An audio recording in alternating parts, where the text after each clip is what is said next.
platform helps you attract, interview, and hire candidates all from one place. And Indeed's interview tool lets you schedule and conduct virtual interviews right from their website. Visit Indeed.com/credits. WGNS. Our family at Demas's Restaurant are proud to support local emergency responders who put their lives on the line for our community each and every day. This is Peter Demas, and here is this week's Demas's Emergency Responder of the Week. A Murfreesboro firefighter and a Rutherford County deputy. Captain John Flint and Deputy Matt Mosley were at a game and rendered first aid to a player who had a complete lower leg fracture. Captain Flint and Deputy Mosley were able to advise EMS to continue patient care and prepare for transport. Thank you to Murfreesboro firefighter Captain John Flint and Rutherford County Sheriff's Deputy Matt Mosley for going the extra mile. When you see a firefighter, police officer, paramedic, or telecommunicator going the extra mile, let WGNS know, and we at Demas's Restaurant will salute them as the Emergency Responder of the Week. Rutherford Issues with Brian Barrett on FM 101.9 and AM 1450 Murfreesboro, FM 100.5 Smyrna, and streaming at WGNSradio.com.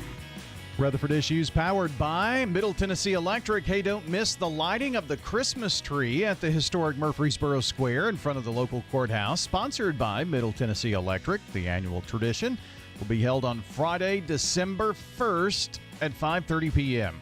So you have a family-friendly event that ushers in the holiday season. Sponsored by MTE, December 1st, 5:30 p.m. State Representative Mike Sparks joins us here this morning. Unprepared and disheveled, it looks like. Good morning. Hey, tell the listeners what you said about me bringing that little coffee just now. Oh, you usually bring me the free coffee that you get at McDonald's, and this morning you brought me. You said you bought like a case of these things. Yeah, it's called what? Black Rifle or Black Stack Espresso with cream, and you said you bought a bunch of them. A bunch of them. And you brought one. It's iced coffee. You said, and how did you put it? You said no. You remarked they must not be good if you're giving them out. Well, I mean, yeah. You said you bought a bunch of them, and yeah, I mean, you wouldn't be giving them away. Trying to be kind. I did that with some pickles the other day, and somebody said the same thing, bread and butter pickles. Did they say the same thing? Yeah, they're like, "What's up, man? What's wrong with these pickles?" I'm like, "Hey, they're good. They're bread and butter pickles." Anyways, they were a really good buy. Okay, well, let me just ask it this way: did you like this coffee? I don't, because to me they're too expensive. Okay, well, I know the answer now. I got 12. I got 12 for $6 at Bargain Hut the other day, last night. So I mean, 50 cents isn't too bad. Okay, well, that answers a lot of questions. They're pretty good, though. Number one, they're quote pretty good. Yeah. Number two, they came from Bargain Hunt. They were a bargain. Let's see. You don't shop at Bargain Hunt? The Best Buy date is November 12th of 2022, so they're out of date. No, I'm just kidding. Is it? No. What is it? I never even looked at the date. Just kidding. Yeah. Hey, you don't go to Bargain Hunt, man? They got some good deals. I went in there to buy some cereal yesterday. I don't. I'm not a shopper. Do you like to shop? I don't like to shop. I like to get buys and save some money. Yeah. Because, the grocery sales tax exemption expired on Halloween night. So, I tried to stock up a little bit. And in fact, I had a county commissioner call me, Michael Rather. I thought it was very commendable. And he was like, "Mike, why don't y'all extend the grocery sales tax and make it permanent?" I'm like, "Man, it sounds great, but it's a huge fiscal note on it. I forgot how many millions of dollars, I was telling him I had a bill, and I may run it again. It would cut taxes off of fresh fruit and vegetables, which I think would encourage local farmers and, farmers market areas like that. But that had a big fiscal note as well. You bring that up, and let me ask you this question, because it came up on one of our shows. Someone mentioned this, and I won't say who it is because you know this person, but they said, there was a lot made about the sales tax exemption, but what you saw was that some of the grocery stores, their prices went up. Yeah. And so it's like you didn't really see that there was much help from it. I'd put it on Facebook, and people were commenting Like, you mean I've been paying this much even with the sales tax cut? Yeah. You know, and they were serious, you know. Well, I mean, this person was too. It's like you immediately saw a hike in prices. Yeah. I mean, I don't know if it was a coincidence or if prices were just going up that much or what. But I think it's called Joe Biden inflation. You know, or I mean, it is Bidenomics. We've heard that Bidenomics, word. yeah. I mean, it, you know, supply chain, all that stuff. It all correlates back to it. But it does have a, you know, big fiscal note if you did try to make that permanent. You know. Well, I guess this is the time of the year that really we start thinking about the session really getting started once again. I mean, once we get to the start of 2024, you'll be ready to go once again here. Yeah. Well, I appreciate, you know, Scott covering the Safe Storage of Firearms Act. That was the bill I've carried for 3 years in a row. Now we're making it permanent, so it went into effect yesterday morning. So, you know, we're seeing a rise of stolen guns. I mean, just the other day in Smyrna, an officer's car was broke into, and they had stole some, I believe it was a rifle or two and bulletproof vest. And Nashville had another incident, I think 2 months ago. So it's a huge issue. So it's an incentive, you know, the incentive to invest in safe storage of firearms, which is you know, cutting tax off gun safes and gun safety devices. But to make it permanent, it had a big fiscal note. That's why we ran it temporary for 2 years. And then this year, you know, the Senate, to be honest with you, dropped the ball. They just, I don't know what they're thinking on the Senate side. And it wasn't Reeves or White. It was another sponsor, and they just dropped the ball. And so I was able to go to the governor, ask him to make this, consider this during special session. I told him, I said, it's the best bill that you'd run up here. And I think it was, and it passed. So, you know, we've got a rash of stolen guns. I mean, record amount of stolen guns on the street. Sadly, those rifles that were stolen out of those police cars they're already in the hands of criminals right now. I mean, that's some irony right there, you know. Yeah. Are you talking about the incident in Smyrna? Yeah, and Nashville. Yeah. Mm-hmm. Well, I know that there was an incident in Smyrna where there was some police equipment that was stolen. I'm assuming that could be a firearm. Yeah. I mean, they never caught them. And I think, were y'all one that reported that I think was it where I read it was y'all on your news site that they haven't really released the identification of what they knew about the car and those that were evading law enforcement the other day? I have not seen that information. No. I thought I'd read it on y'all's site. But sadly, it's a huge issue. You know, and you know, I often talk about God wink moments, strange coincidences.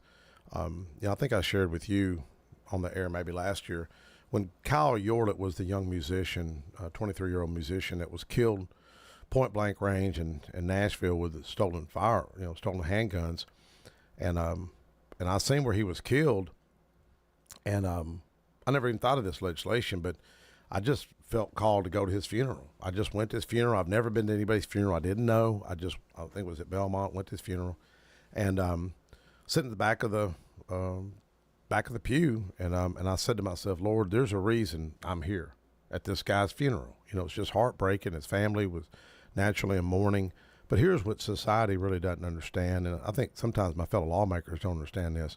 When you see a murder like that, not only is there all this grief and sorrow to the one that was killed, but what they don't realize is the two young teenagers that committed that crime, they're going to serve 25 years.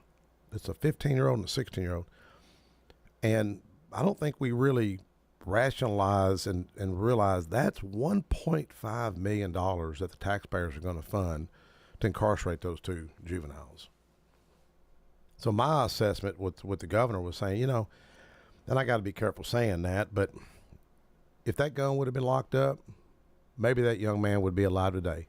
Maybe those two kids wouldn't be serving 25 years in prison. Maybe the taxpayers of Tennessee wouldn't be having to dish out $1.5 million. But we got to reach these young people. The things I hear from teachers, it's off the charts, some of the problems. State Representative Mike Sparks with us today. As you've been talking, my thoughts kind of have been going to the recent incident in Laverne the past couple of weeks. Oh, you yeah. know, with the estranged son Yes. of the Metro Nashville Yes. police chief, John Drake Jr., who eventually took his own life, but shot two Laverne police officers. That was Yes. just a very strange story, wasn't it? I mean, it really is. And you see that, and I don't know, my mind goes to what went wrong with that young man. What happened? Because I've got two sons, and they're totally different. You know, one's class president, and the other one, I shouldn't say wild child, but you know, he's kind of coming around. But they're two different kids. I had two brothers, totally different, you know. And I'm thinking, what happened? What happened with that family? And, you know, it's just, what can we do to reach those young people to make them make better decisions, think before they act? I was speaking at juvenile detention facility in Nashville. Guy had invited me out there, and it was a high secure facility. I mean, there's fences they looked to me like they were 30 feet tall, barbed wire. The kids were very polite. They're about 15, 16, 17. I was kind of sharing with them some of my own stories, and my best friend growing up was the police chief's son. He ended up killing him, taking his own life with his mom's retired police revolver. And, it's like, what went wrong with that guy? He would often call me up. He'd be drinking or something, and he'd say, man, how did you get elected? I mean, it was kind of funny. He'd say, man, you were as wild as I was growing up. He said, what happened? Like, how did you do this? I said, man, I put the Lord in my life. I took a different path. I took a different path. My mom sent me to Castle Heights Military Academy when I was in the 8th grade, and he left. Like, he was there with me. Sally Walls sent him there, and he left. I mean, he walked. Somebody gave him a ride. But, what turned me around was I didn't want to hurt my mom. I was thinking, man, if I ever got caught doing something wrong, it's going to break my mom's heart. But what was cool with these kids of the day, when I was talking to this one, and you could tell he didn't want to be there, and I mentioned the game of chess to him. I was telling Rob Mitchell this. I mentioned he perked up. He said, I know how to play chess. And all of a sudden he got interested. Well, they don't have a chess set, and I'm going to send him a chess book and chess set later this week. But it was kind of neat. I got talking to this kid, and before I left, he said, will you pray with me? And I thought, well, I wasn't expecting this young man to say that. And he asked me, so are you going to come back? I'm like, yes, sir, I'll come back and see you, But it's like, what can we do to reach those kids? Because the fiscal note that we need to invest in them, because if we don't, we're paying for it on the back end. Our prison budget, as you've heard me say, is $1.2 billion. It's increased $600 million since I was elected. And you know how many lobbyists have walked into the office and even tried to advocate? Zero. So, there's a book of lobbyists. I think I've shared it with you, about 58 pages, 5 people per page, and 0 lobbyists for those issues. I guess that's only going to continue to go up, I would think, as costs go up for everything else, right? It is. It's just, I don't know. I was talking to Dr. Krause on the way out, and I think a lot of him. He was, he was one of my professors, and great guy, got a great heart. And we're talking about the mental health problem. I told him about what happened with MTSU. He hadn't heard about it yet. And, my professor at MTSU, I'm trying to get him to do a video and interact with the students about mental health and what we do what they do to de-escalate, decompress, whether it's music or, whatever. And ironically, I called Bill Ketron yesterday, who's with MTSU, and my professor hadn't heard back from the administration on getting approval to do this video. So it's been like a month. And I told him, man, don't wait on the administration. Just do it. Just put the video together, and if they want to get on to you, let them get on to you, because it's such a serious issue. So I called Bill, and he's like, okay, let me get with, some folks and this and that. And he calls me back, and he says, Mike, there's a suicide on campus this morning. Talk about strange irony. And Alice Rowley, who run for mayor of Nashville, she happened to call me yesterday and was talking to me, and we were talking about a number to call, crisis number, and it's 988, 988. So listeners remember that number, 988. And crisis line. Yeah. Suicide crisis line. I just thought it was so peculiar. But, I told the professor, I said, man, if you wait on government, don't wait on government. Just get it done. Do it. Because we'll, go through all these processes. So hopefully McPhee and Ottman hear me on the radio, or Jimmy Hart, talking about this, because we can't wait on committees and all this stuff. Just put it together, because I said, man, one, it puts MTSU on the map. This guy's like a celebrity, Dr. Raj, with TikTok and Facebook Reels. We got some smart students in that class, but we're in an epidemic when it comes to mental health problems in this country, not just this state. Well, it's kind of a tough world to be growing up in right now. Man, it is. I was telling Dr. Krause, I said, but my father would have told me to get over it and move on. Yeah. You know what I mean? It's a different generation. You think it's social media? What do you think it is? I don't know. I know my dad would have said the same thing. Move on, suck it up, Buttercup. Yeah. But it is a tough time for sure. Yes. Mike, appreciate the time this morning. Thank you, Brian. And we'll do it again soon. State Representative Mike Sparks joining us here. And don't forget, check the podcast if you missed part of the show at WGNSradio.com or wherever you listen to podcasts. And check us out on all of our socials. You can check the video podcast there, YouTube, Facebook, and X, formerly known as Twitter.